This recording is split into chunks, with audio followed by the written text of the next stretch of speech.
Perkenalkan, nama saya Novita Nuramalia dari kelas KM 208 untuk NIM 2505010100476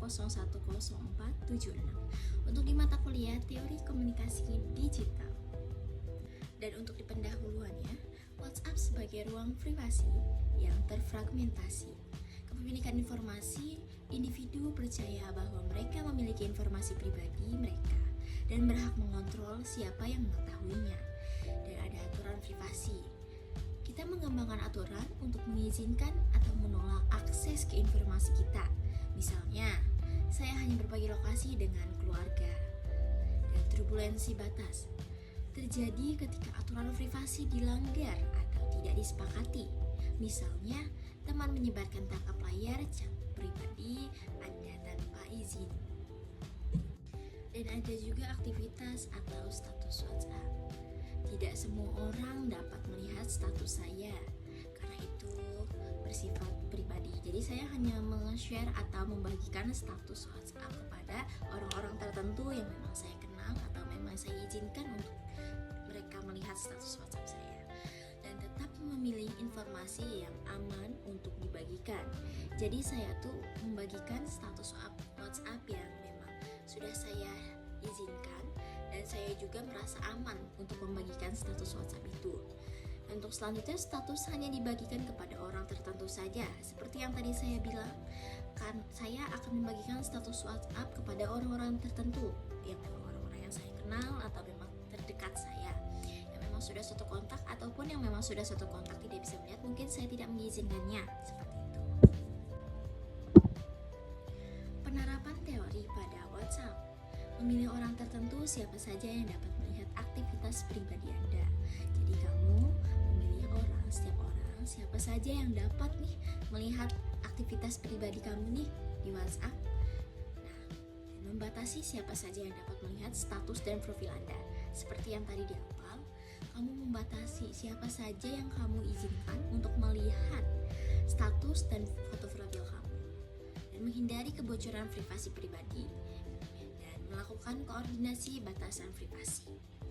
Nah, di sini saya juga ada bukti screenshotan ya. Saya juga membatasi status, jadi nggak semua orang dapat melihat status saya. Dan saya juga membatasi last seen dan online. Jadi nggak semua orang tahu bahwa saya online atau tidak, atau terakhir dilihat saya untuk membuka WhatsApp-nya itu nggak semua orang tahu. Dan saya juga membatasi profil. Jadi nggak semua orang itu dapat melihat profil saya. Dan juga mematikan checklist biru atau dilihat atau tidaknya ya untuk pesannya. Seperti itu. Teori manajemen privasi komunikasi. Informasi pribadi dianggap sebagai hak milik individu. Setiap orang memiliki batasan privasinya masing-masing. Setiap individu memiliki hak untuk mengontrol dan menjaga informasi pribadinya sendiri. Resiko apabila privasi tidak dijaga. Informasi pribadi akan tersebar ke orang yang tidak dikenal dan merasa tidak nyaman dan aman. Berpotensi menyalahgunakan informasi pribadi. Nah, yang dimaksud berpotensi menyalahgunakan informasi pribadi itu video kita bisa aja disebarluaskan oleh orang yang tidak dikenal ya.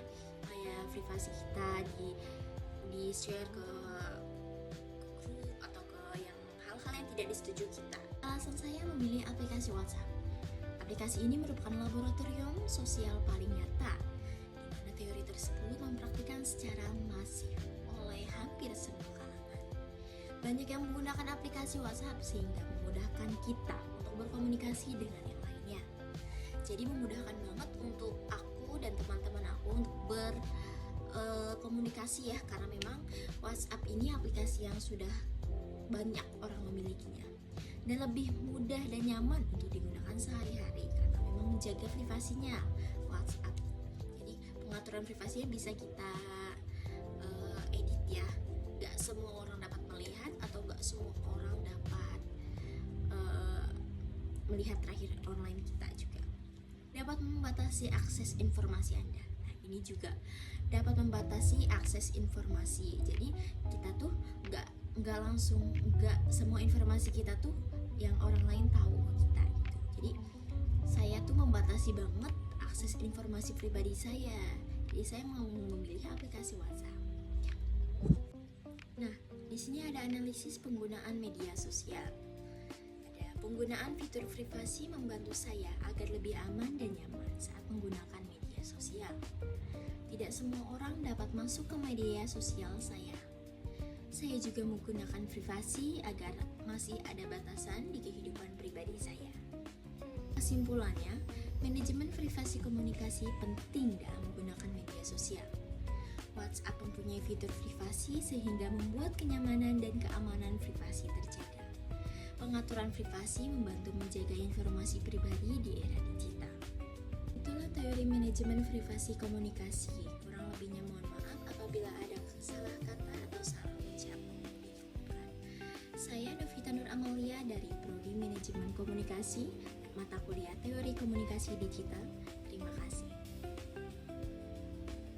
Sampai jumpa.